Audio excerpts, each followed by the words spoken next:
Good morrow, scholars. Welcome finally, to Star Wars Heir to the Empire. It's been a very long time since I've read from this book.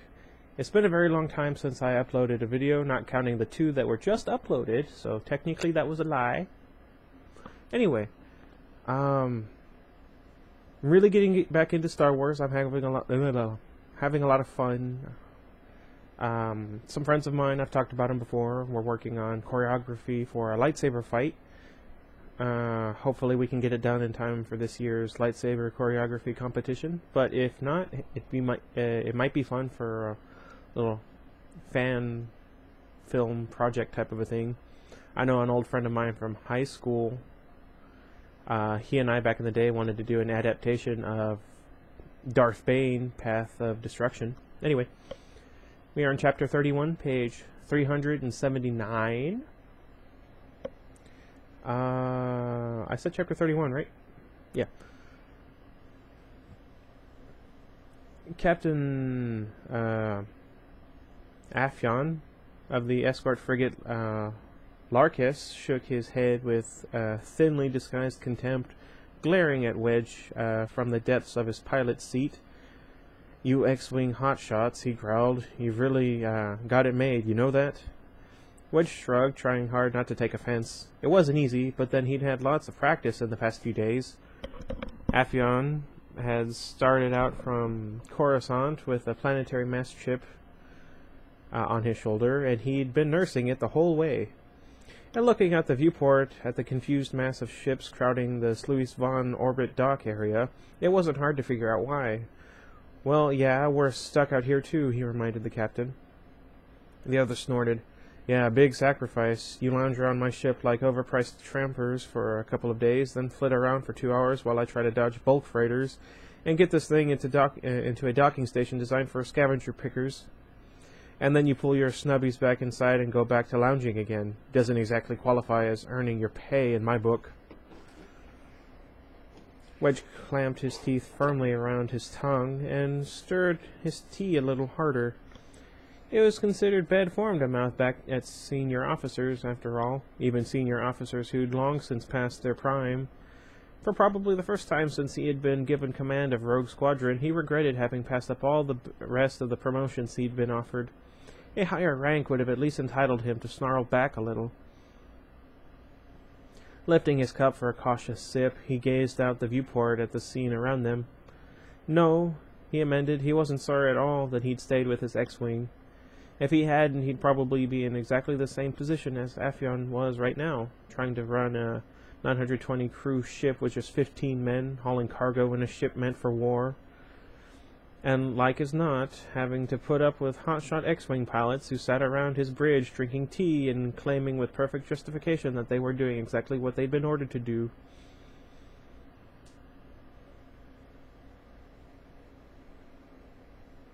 He hid a smile behind his mug. Yes, in Afyon's place, he'd probably be ready to split bulkhead shavings too. Oh, spit, sorry. Maybe he ought to go ahead and let the other drag him into an argument, in fact. Let him drain off some of that excess nervous energy of his. Eventually, within the hour even, if Sluis Control's latest departure estimate was anywhere close, it would finally be Larkes's turn to get out of here and head for Bafash. It would be nice when that time came for Afyon to be calm enough to handle the ship. Taking another sip of his tea, Wedge looked out the viewport. A couple of refitted passenger liners were making their own break for freedom now. He saw, accompanied by 4 Corellian corvettes. Beyond them, just visible in the faint light of the space lane marker buoys, was what looked like one of the slightly ovoid transports he'd used to escort during the height of the war, with a pair of B-wings following. And off to the side, moving parallel to their departure vector, was an A-class bulk freighter coming into the docking pattern, without any escort at all. Wedge watched it creep toward them, his smile fading as old combat senses began to tingle. Swiveling around in his seat, he reached over the console beside him and punched for a sensor scan. It looked innocent enough, an older freighter, probably a knockoff of the original Corellian Action 4 design, with the kind of exterior that came from either a lifetime of honest work or else a short and spectacularly unsuccessful career of piracy. Its cargo bay registered completely empty, and there was no weapons emplacements that the Larkess's sensors could pick up. A totally empty freighter. How long had it been, he wondered uneasily, since he'd run across a totally empty freighter? Trouble. Wedge focused on the captain in mild surprise. The other's frustrated anger of a minute ago was gone, replaced by something calm, alert, and battle-ready. Fast a thought strayed through Wedge's mind. Affion wasn't past his prime after all. That incoming freighter, he told the other, setting his cup down on the edge of the console and keying for a comm channel. There's something about it that doesn't feel right. The captain peered out the viewport, and then at the sensor scan data Wedge had pulled up. Sorry. I don't see anything, he said. Me either, Wedge had to admit. There's just something... Blast. What? Control won't let me in, Wedge told him as he keyed off. Too much traffic on the circuits already, they say. Allow me. Affion turned to his own console. The freighter was shifting course now, the kind of slow and careful maneuver that usually indicated a full load. But the cargo bay was still registering empty.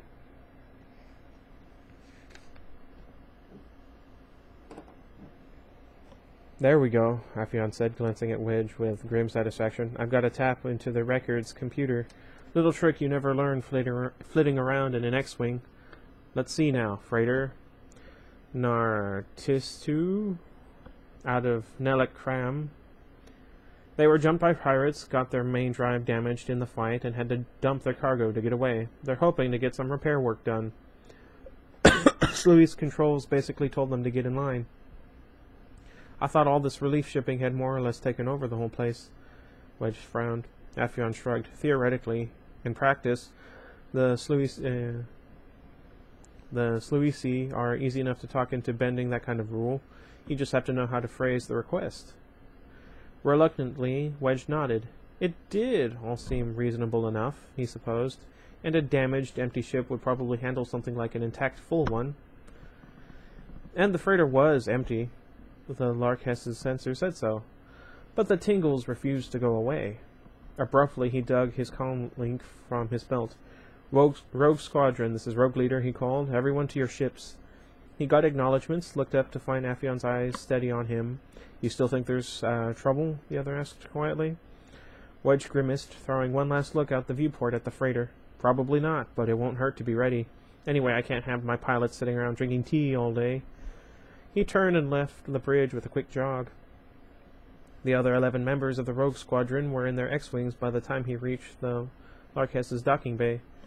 3 minutes later, they launched. The freighter hadn't made much headway. Wedge saw as they swung up over the Larkess's hull and pulled together in a loose patrol formation. Oddly enough, though, it had moved a considerable distance laterally, drifting away from the Larkesses toward a pair of Calamari star cruisers orbiting together a few kilometers away. Spread out formation, Wedge ordered, his pilots shifting into an asymptotic approach. Course. What? Let's swing by and take a nice casual little look. The others acknowledged. Wedge glanced down at his nav scope, made a minor adjustment to his speed, looked back up again, and in the space of a single heartbeat, the whole thing went straight to... The freighter blew up, all at once, without any warning from sensors, without any hint from previous visual observation. It just came apart. Reflexively, Wedge jabbed for his comm control. Emergency, he barked. Ship explosion near orbit dock V475. Send rescue team. For an instant, as chunks of the cargo bay flew outward, he could see into the emptiness there. But even as his eyes and brain registered the odd fact that he could see into the disintegrating cargo bay, but not beyond it,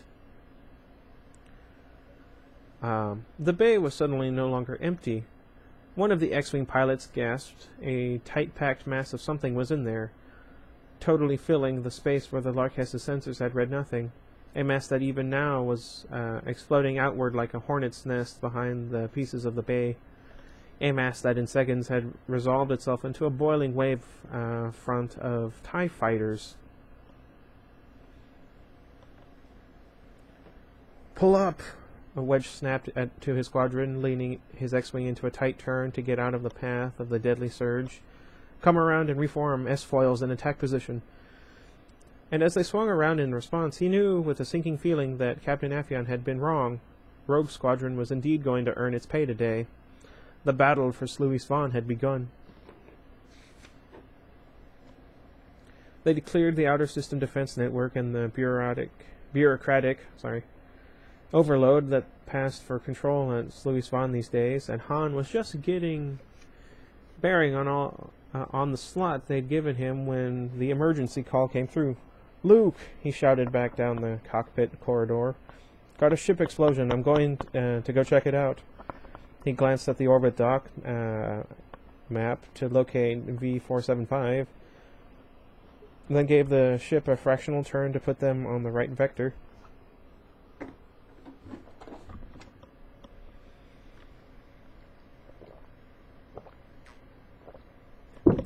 Don't judge me. No, I dropped the cap. What's up, Iggy? Where was I? And jerked in his seat as the laser bolt slapped the Falcon hard from behind. He had them gunning into a full forward evasive maneuver before the second shot went whizzing past the cockpit. Over the roar of the engines, he heard Luke's startled-sounding yelp, and as the third bolt went past, he finally had a chance to check the aft sensors to see just what was going on. He almost wished he hadn't. Wished? Yeah. Directly behind them, batteries already engaging one of the Sluis Von perimeter battle stations, was an Imperial Star Destroyer. He swore under his breath and kicked the engines a little harder. Beside him, Luke clawed his way forward against the not-quite compensated acceleration into the co-pilot seat. There we go. What's going on? He asked. We just walked right into an Imperial attack, Han growled, his eyes flying over the readouts. Got a Star Destroyer behind us. There's another one over to the starboard. Looks like some other ships with them. They've got the system bottled up, Luke said, his voice glacially calm. A far cry, Han thought, from the panicky kid he pulled off Tatooine out from under Star Destroyer fire all those years back. I make it 5 Star Destroyers and something over 20 smaller ships. Han grunted. At least we know now why they hit Bafash and the others. Wanted to pull enough ships here to make an attack worth their while. The words were barely out of his mouth when the emergency comm channel suddenly came to life again. Emergency, Imperial TIE fighters in orbit dock area. All ships to battle stations. Luke started. That sounded like Wedge, he said, punching for transmission. Wedge, that you? Luke? The other came back. We got trouble here. At least 40 TIE fighters and 50 truncated, cone-shaped things I've never seen before. He broke off as a screech from the X-Wing's etheric rudder came faintly over the speaker. I hope you've brought a couple of wings, couple wings of fighters with you, he said. We're going to be a little pressed here. Luke glanced at Han. Afraid it's just Han and me and the Falcon, but we're on our way. Where was I? Make it fast. Luke keyed off the speaker. Is there any way to get me into my X-Wing? He asked. Not fast enough. Han shook his head. We're going to have to drop it here and go in alone. Luke nodded, getting out of his seat. I'd better make sure Lando and the droids are strapped in and then get up into the gun as well. Take the top one, Han called after him. What? The upper deflector shields were running stronger at the moment, and Luke would have more protection there. If there was any protection to be had from 40 TIE fighters and 50 truncated flying cones. For a moment he frowned as a strange thought suddenly struck him. But no. They couldn't possibly be Lando's missing mole miners. Even a Grand Admiral wouldn't be crazy enough to try to use something like that in battle. Boosting power to the forward deflectors, he took a deep breath and headed in. Huh. All ships commence attack. I forgot the voice I used for him, Pelion said. Full engagement, maintain position and status. He got confirmations, turned to Thrawn. All ships report engaged, sir, he said. But the Grand Admiral didn't seem to hear him. He just stood there at the viewport, gazing outward at the New Republic ships scrambling to meet them. His hands gripped tightly behind his back. "Admiral?" Pelion asked cautiously. "That was them, Captain," Thrawn said, his voice unreadable. "That ship straight ahead, that was the Millennium Falcon, and it was towing an X-Wing starfighter behind it." Pelion frowned past the other. The glow of a drive was indeed barely visible past the flashing laser bolts of the battle. Already pretty well out of combat range, and trying hard to be even more so. But as to the design of the craft, much less its identity. What? Oh, okay. "Yes, sir," he said, keeping his tone neutral. "Cloak Leader reports a successful breakout, and that the command section of the freighter is making its escape to the periphery. They're encountering some resistance from escort vehicles and a squadron of X-Wings, but the general response has so far been weak and diffuse." Thrawn took a deep breath and turned away from viewport. "That will change," he told Pelion, back in control again. "Remind him not to push his envelope too far, or to waste excessive time in choosing his targets. Also that the space trooper mole miners should concentrate on calamari star cruisers. They're likely to have the largest number of defenders aboard." The red eyes glittered. "And inform him that the Millennium Falcon is on its way." "Yes, sir," Pelion said. He glanced at the viewport again, at the distant fleeing ship, towing an X-Wing. "You don't think... Skywalker?" Thrawn's face hardened. "We'll know soon," he said quietly. "And if so, Talon Card will have a great deal to answer for. A great deal." "Watch it, Rogue 5, Wedge warned as a flash of laser fire came from somewhere behind him. Shot past and nicked the wing of one of the X-Wings ahead. "We've picked up a tail." "I noticed," came back the other. "Pincer? On my mark." Wedge confirmed as a second bolt shot past him. Directly ahead, a calamari star cruiser was pulling sluggishly away, trying to get out of the battle zone. Perfect cover for this kind of maneuver. Together, he and Rogue 5, dived underneath it. Now, leaning hard on his etheric rudder, he peeled off hard to the right. Rogue 5 did the same thing to the left. The pursuing TIE fighter hesitated between his diverging targets a split second too long, and even as he swung around to follow Wedge, Rogue 5 blew him out of the sky. "Nice shooting," Wedge said, giving the area a quick scan. The TIE fighters still seemed to be everywhere, but for the moment, at least none of them was close enough to give them any trouble. 5 noticed that too.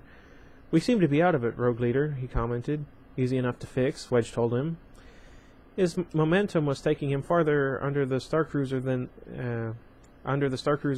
they'd used for cover. Curving up and around it, he started to spiral back toward the main battle area. He was just swinging up along the star cruiser's side when he noticed the small cone-shaped thing nestled up against the larger ship's hull. He craned his neck for a better look as he shot past. It was one of the little craft that had come out with the TIE fighters, all right, sitting pressed up against the star cruiser's bridge blister as if it were welded in place. What? There was a battle going on nearby, a battle in which his people were fighting and very possibly dying, but something told Wedge that this was important. "Hang on a minute," he told 5. "I want to check this out." His momentum had already taken him to the star cruiser's bow. He curved around in front of the ship, leaning back into a spiral again, and suddenly his canopy lit up with laser fire, and his X-Wing jolted like a startled animal beneath him. The star cruiser had fired on him. In his ear he heard 5 shouting something. "Stay back," Wedge snapped, fighting against the sudden drop in power and giving his scopes a quick scan. "I'm hit, but not bad." "They fired on you." "Yeah, I know," Wedge said, trying to maintain some kind of evasive maneuvering with what little control he had left. Fortunately, the systems were starting to come back online as his R2 unit did some fast rerouting. Even more fortunately, the star cruiser didn't seem inclined to shoot at him again. But why had it fired in the first place? Unless... His own R2 was too busy with rerouting chores to handle anything else at the moment. "Rogue 5, I need a fast sensor scan," he called. Where are the rest of those cone things? Hang on, I'll check, the other replied. Scope shows I don't find more than about 15 of them. Nearest one's about 10 kilometers away, bearing 118 Mark IV. Wedge felt something hard settle into his stomach. 15 out of the 50 that had been in that freighter with the TIE fighters. So where had the rest of them gone? Let's go take a look, he said, turning into an intercept vector. The cone thing was heading toward another escort frigate like the Larkess. He saw with 4 TIE fighters running interference for it. Not that there was much potential for interference if the frigate was manned anywhere near as sparsely as the Larkess. They would have precious little chance of fighting back. Let's see if we can take them on before they notice us, he told 5 as they closed the distance. Abruptly, all 4 TIE fighters peeled off and came around. So much for surprise.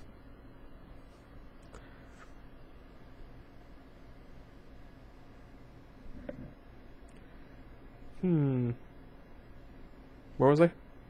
Oh, take the 2 on the right, Rogue 5. I'll take the others. Copy.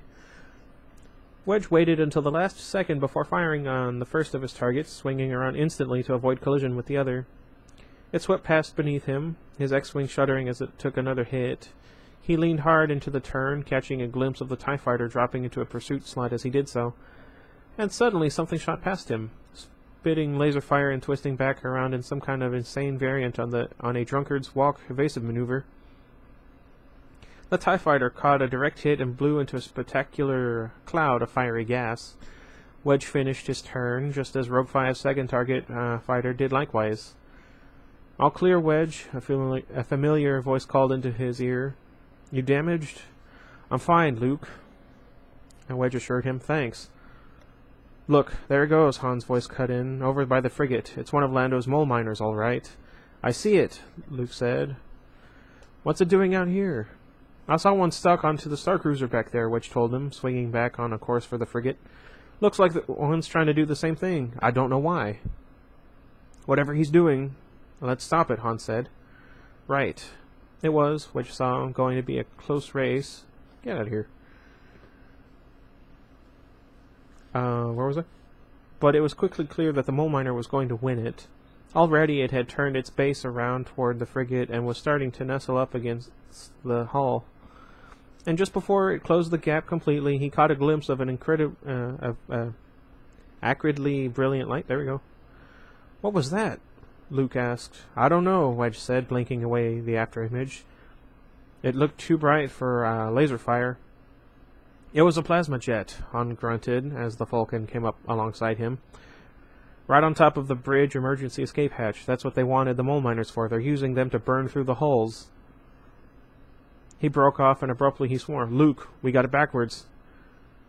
They're not here to wreck the fleet. They're here to steal it. For a long heartbeat, Luke just stared at the frigate, and then, like pieces clicking together in a puzzle, it all fell into place. The mole miners, the undermanned and underdefended capital ships that the New Republic had been forced to press into shipping service, the Imperial fleet out there that seemed to be making no real effort to push its way past the system's defenses, and a New Republic Star Cruiser, mole miner planted firmly on its side, that had just fired on Wedge's X-wing. He took a moment to scan the sky around him. Where was I? Moving with deceptive slowness through the continuing starfighter battle, a number of warships were beginning to pull out. We've got to stop them, he told the others. Good thinking, Han agreed. How? Is there any way we can get aboard them ourselves? He asked. Lando said the mole miners were 2-man ships. The Imperials can't possibly have packed more than 4 or 5 stormtroopers in each one of them. The way those warships are manned at the moment, 4 stormtroopers would be plenty, Wedge pointed out. Yes, but I could take them. On all 50 ships, Han countered. Besides, you blast the hatch open to vacuum, and you'll have pressure bulkheads closing all over the ship. Take you forever to even get to the bridge. Luke gritted his teeth, but Han was right. Then we have to disable them, he said. Knock out their engines or control systems or something. If they get out of the perimeter and those Star Destroyers, we'll never see them again. Oh, we'll see them again, Han growled, pointed straight back at us. You're right, disabling as many as we can is our best shot. We're never going to stop all 50, though. We don't have 50 to stop, at least not yet, Wedge put in. There's still 12 mole miners that haven't attached themselves to ships. Good, let's take them out first, Han said. You got vectors on them? Feeding your computer now. This is getting interesting. Okay, here we go. The Falcon twisted around and headed off in a new direction. Luke, get on the comm and tell Sluice Control what's happening, he added. Tell them not to let any ships out of the orbit dock area. Right. Luke switched channels on the comm, and as he did so, he was suddenly aware of a slight change in sense from the Falcon's cockpit. Han? You alright? Huh? Sure, why? I don't know. You seemed to change. I had half a grip on some idea, Han said, but it's gone now. Come on, make the call. I want you back on the squad, or on the quads when we get there. The call to Sluice Control was over well before they reached their target mole miner. They thank us for the information, Luke reported to the others, but they say they don't have anything to spare at the moment to help us. Probably don't, Han agreed. Okay, I see 2 TIE fighters running escort. Wedge, you and Rogue 5 take them out while Luke and I hit the mole miner. Got it, Wedge confirmed. The 2 X-Wings shot past Luke's canopy, flaring apart to intercept into intercept mode. As the TIE fighters broke formation and came around to meet the attack. Luke tried to blow it apart instead of disintegrating it. Han suggested it. Let's see how many people the Imperials have got stuffed inside. Got it, Luke said. The mole miner was in his sights now. Adjusting his power level down, he fired. The truncated cone flared as the metal dead center of the shot boiled away into a glowing gas. The rest of the craft seemed intact, though, and Luke was just lining up for a second shot when the hatch at the top abruptly popped open. And through the opening, a monstrous robot-like figure came charging out. What?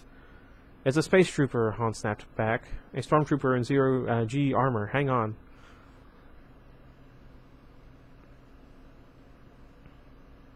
He spun the Falcon around away from the space trooper, but not before there was a flash from a protuberance. What? Yeah. Atop the other's backpack, and the hull around Luke slammed into a violent concussion. Han rolled the ship around, blocking Luke's view as another concussion rocked them, and then they were pulling away, but with agonizing slowness. Luke swallowed hard, wondering what kind of damage they'd taken. Han, Luke, you all right? Wedge's voice called anxiously. Yeah, for now, Han called back. You get the TIE fighters? Yes, I think the mole miner's still underway, though. Well, then blast it, Han said. Nothing cute, just blow it apart, but watch for that space trooper. He's using miniature proton torpedoes or something. I'm trying to draw him away. I don't know if he'll fall for it. He's not, Wedge said grimly. He's staying right on top of the mole miner. They're heading for a passenger liner. Looks like they'll make it, too. Han swore under his breath. Probably got a few regular stormtrooper buddies still in there. All right, I guess we do this the hard way. Hang on, Luke. We're going to ram him. We're what? I wouldn't be too keen on that either. Luke's last word was lost in the roar from the engine as Han sent the Falcon flying straight out and then around in a hard turn. The mole miner and space trooper came back into Luke's line of sight. Wedge had been wrong. The space trooper wasn't standing by the damaged mole miner. He was, in fact, sidling quickly away from it. The twin protuberances on top of his backpack began flashing again, and a couple of seconds later the Falcon's hull began ringing with proton torpedo blasts. He called, get ready, Han called. There we go. Luke braced himself, trying not to think about what would happen if one of those torpedoes hit his canopy, and trying, too, not to wonder if Han could really ram the space trooper without also plowing into the passenger liner directly behind him. Ignoring the proton blasts, the Falcon continued accelerating, and without warning, Han dropped the ship beneath the space trooper's line of fire. Wedge, go! From beneath Luke's line of sight, an X-wing flashed upward, laser cannon blazing, and the mole miner shattered into flaming dust. Good shot, Han told him, a note of satisfaction in his voice as he veered beneath the liner, nearly taking the Falcon's main sensor dish off in the process. That happens a lot, doesn't it? Where was I?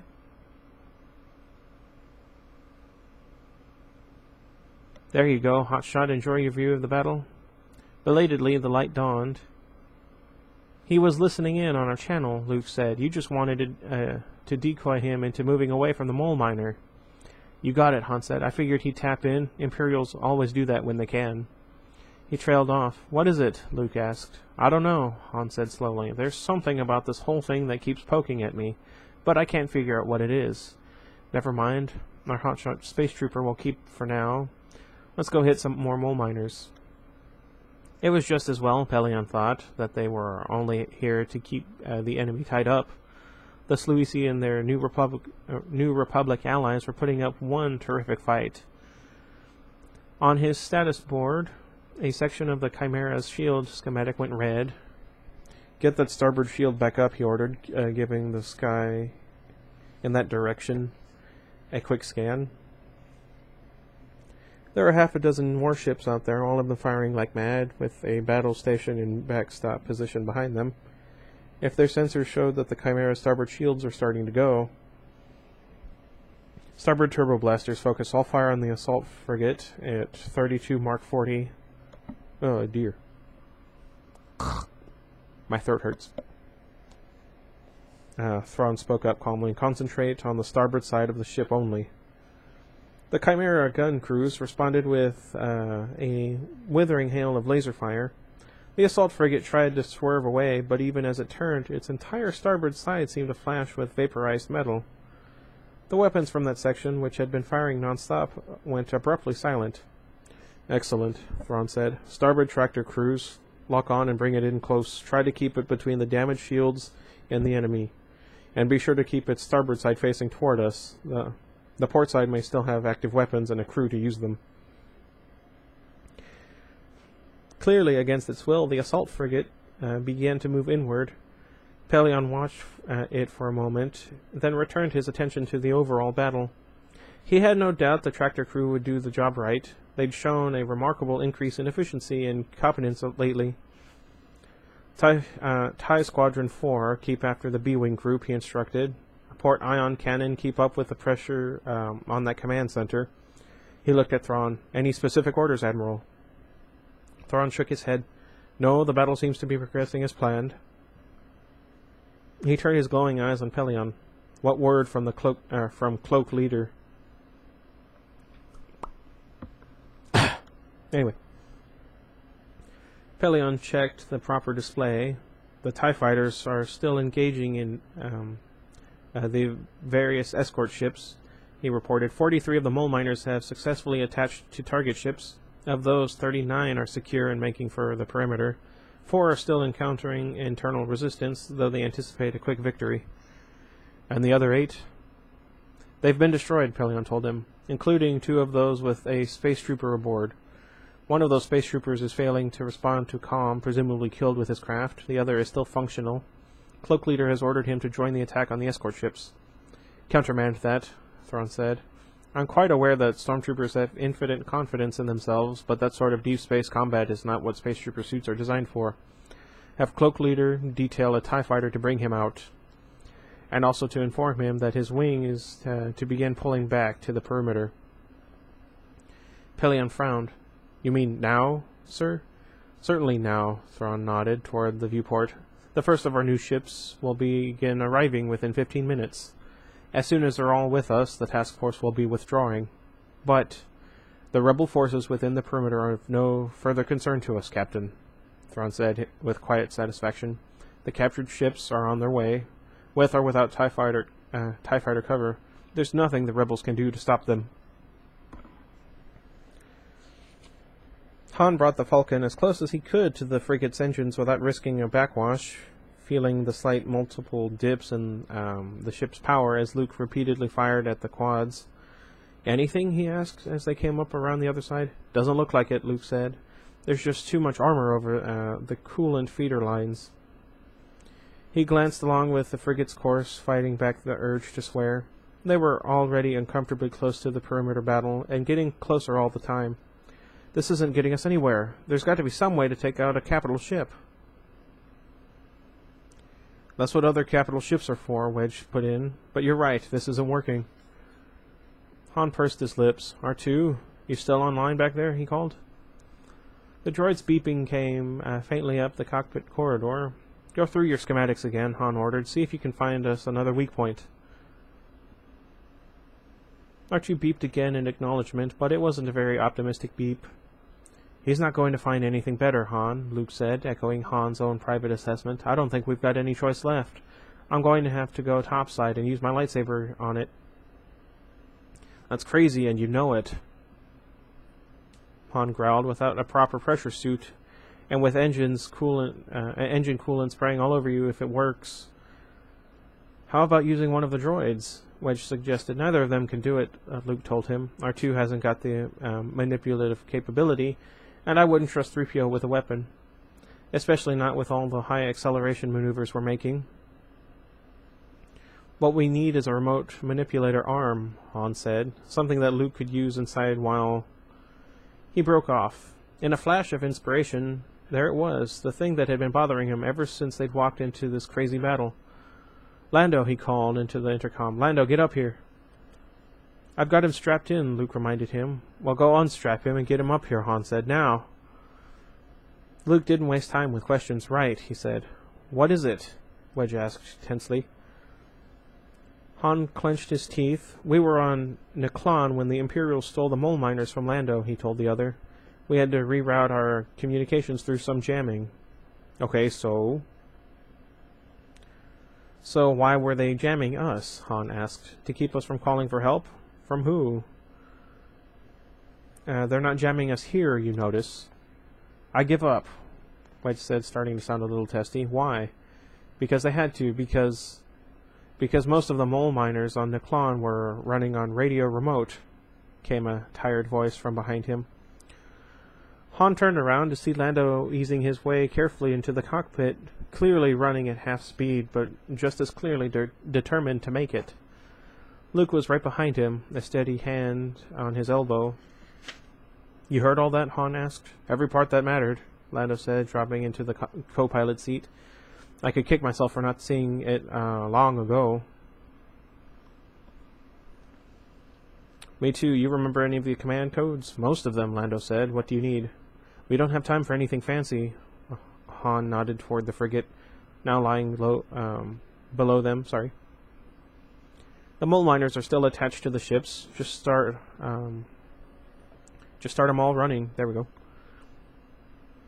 Lando looked at him in surprise. Start them running?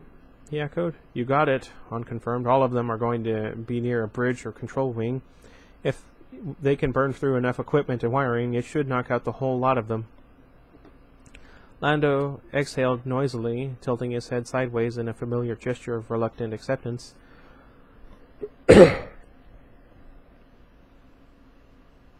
You're the boss, he said, fingers moving over the comm keyboard.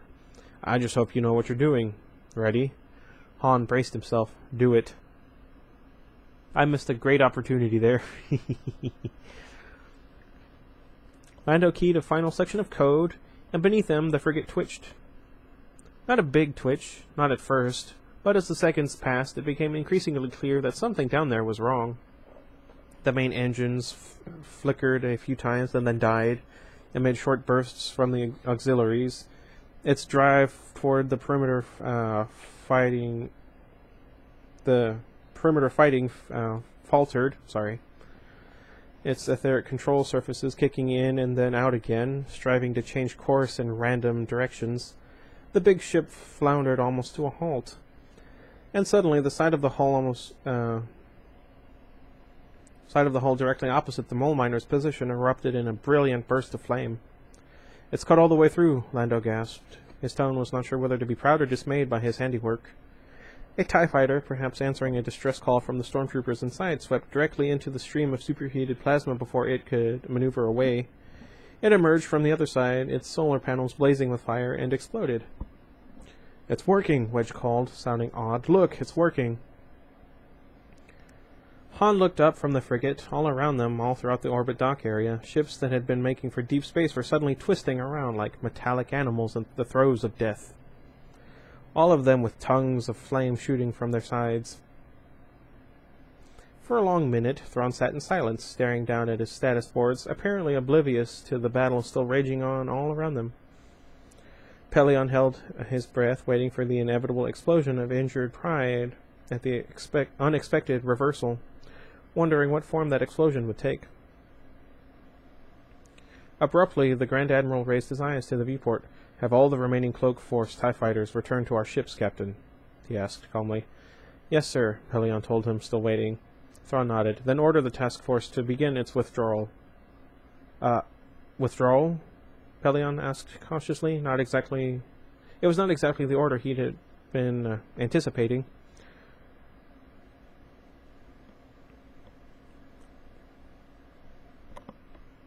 "I don't know." Thrawn looked at him, a faint smile on his face. "You were expecting, perhaps, that I'd order an all-out attack?" he asked. "That I would seek to cover our defeat in a frenzy of false and futile heroics?" "Of course not," Pellaeon protested. But he knew, down deep, that the other knew the truth. Thrawn's smile remained, but was suddenly cold. "We haven't been defeated, Captain," he said quietly. "Merely slowed down a bit. We have Wayland, and we have the treasures of the Emperor's storehouse. Louis Vaughan was to be merely a preliminary to the campaign. Not the campaign itself. As long as we have Mount Tantiss, our ultimate victory is still assured." He looked out the viewport, a thoughtful expression on his face. "We've lost this particular prize, Captain, but that's all we've lost. I will not waste ships and men trying to change that which cannot be changed. There will be many more opportunities to obtain the ships we need. Carry out your orders." "Yes, Admiral," Pellaeon said, turning back to his status board, a surge of relief washing through him. So there would not be an explosion after all, and with a twinge of guilt he realized that he should have known better from the start. Thrawn was not merely a soldier, like so many others Pellaeon had served with. He was instead a true warrior, with his eyes set on the final goal and not on his own personal glory. Taking one last look out the viewport, Pellaeon issued the order to retreat, and wondered once again what the Battle of Endor would have been like if Thrawn had been in command. Let's see. Well, I'm going to go ahead and just tack on Chapter 32 to get this over with, since it's only like 4 or 5 pages, I guess. I don't know. Chapter 32, page 401. It took a while longer after the Imperial fleet pulled out for the battle to be officially over, but with the Star Destroyers gone, the outcome was never in doubt. The regular stormtroopers were the easiest. Most of them were dead already, killed when Lando's activation of the mole miners had ruptured the air seals of their stolen ships and left them open to the vacuum of space. And the rest were taken without much trouble. The 8 remaining space troopers, whose zero-G suits had allowed them to keep fighting after the ships were disabled, were another story entirely. Ignoring all calls to surrender, they fanned out through the shipyards, clearly intent on causing as much damage as they could before the inevitable. 6 were hunted down and destroyed. The other 2 eventually self-destructed, one managing to cripple a corvette in the process. He left behind him a shipyard and orbit dock facility in an uproar, and a great number of severely damaged major ships. "Not exactly what you'd call a resounding victory," Captain Aphion grunted, surveying what was left of the Larkess's bridge through a pressure bulkhead viewport, as he gingerly adjusted a battle dressing that had been applied to his forehead. "Going to take a couple of months' work just to rewire all the control circuits." "Would you rather the Imperials have gotten it whole?" Han demanded from behind him, trying to ignore his own mixed feelings about this whole thing. "Yes, it had worked, but at what cost?" "Not at all," Aphion replied calmly. "You did what you had to, and I'd say that even if my own neck hadn't been on the line, I'm just saying what others will say, that destroying all these ships in order to save them was not exactly the optimal solution." Han threw a look at Luke. "You sound like Counselor Fela," he accused Aphion. The other nodded. "Exactly." "Well, fortunately, Fela's only one voice," Luke offered. "Yeah, but it's a loud one," Han said sourly. "And one that has that a lot of people are starting to listen to," Wedge added. including important military people.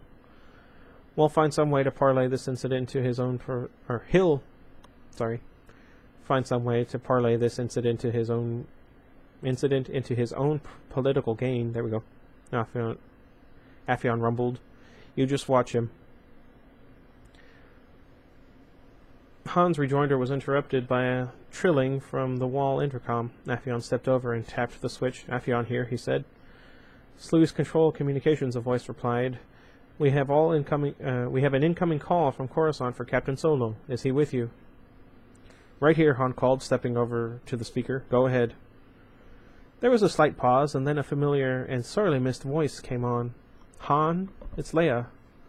Leia, Han said, feeling a delighted and probably slightly foolish-looking grin spread across his face. A second later, though, wait a minute. What are you doing back on Coruscant? I think I've taken care of our other problem, she said. Her voice, he noticed for the first time, sounded tense and more than a little ragged, at least for the moment. Han threw a frown across the room at Luke. You think? Look, it's not important right now, she insisted. What's important is that you get back here right away. Something cold and hard settled into Han's stomach. For Leia to be this upset. What's wrong? He heard her take a deep breath. Admiral Akbar has been arrested and removed from command on charges of treason. The room abruptly filled with a brittle silence. Han looked in turn at Luke, at Affion, at Wedge, but there didn't seem to be anything to say. I'll be there as soon as I can, he told Leia. Luke's here too. You want me to bring him? Yes, if he can manage it, she said. Akbar's going to need all the friends he can get. Okay, Han said. Call me in the Falcon if there's any more news. We're heading over there right now. I'll see you soon. I love you, Han. Me too. Wait, does he mean he loves her too, or he loves him too? Because I feel like Han, it'd be the second one. Anyway. He broke the connection, turned back to the others. Well, he said to no one in particular, there goes the hammer. You coming, Luke? Luke looked at Wedge. Have your people had a chance to do anything with my X-Wing yet? Not yet, Wedge said, shaking his head, but it's just been officially bumped into the top of the priority list. We'll have it ready to fly in 2 hours, even if I have to take the motivators out of my own ship to do it. Luke nodded and looked back at Han. I'll fly into Coruscant on my own then, he said. Let me just come with you and get R2 off the Falcon. Right, come on. Good luck, Affion called shortly after them, or softly. Sorry, after them. And yes, Han thought, as they burned... What? I don't know what's wrong with me. I think because... Never mind. As they hurried down the corridor toward the hatchway where the Falcon was docked, the hammer was indeed coming down. If Fela and his faction had pushed too hard and too fast, and knowing Fela, he would almost certainly push too hard and too fast. We could be on the edge of a civil war here, Luke murmured, his thought back at him. Yeah, well, we're not going to let that happen, Han told him with confidence that he didn't feel. We haven't gone through a war and back just to watch some overambitious Bothan wreck it. How are we going to stop him? Han grimaced. We'll think of something. To be continued. Okay, this was the longest chapter I've had in a good long while, not counting the breaks that I took just now. For what, almost 2 weeks? Oh, man. Whew. What'd you guys think? I'm a big fan of this book. I was kind of hoping elements of it would be brought in to the Disney expanded universe for Star Wars. Yeah. Anyway, let me know what you guys thought. Let me know if I should jump right into that Star Wars book over there. I have half a mind to alternate between books, like to this day, to that day, and then just switch. I was thinking some days, like my days off from work, I think I might also take off from here too, so that I could have a couple of days to myself to kind of put off that buildup of that negative energy that you guys saw in that one video. Let me know what you guys think, and I think I'm done for today. I was gonna read one more book. I have it right here today, but I've been sitting down for too long. I need to get some exercise in. I'm kind of hungry, and my throat is just done. So expect 3 books tomorrow. I'm done with this one, so it'll be that one and then the other 2. And until next time, goodbye everybody. I hope you enjoyed the book.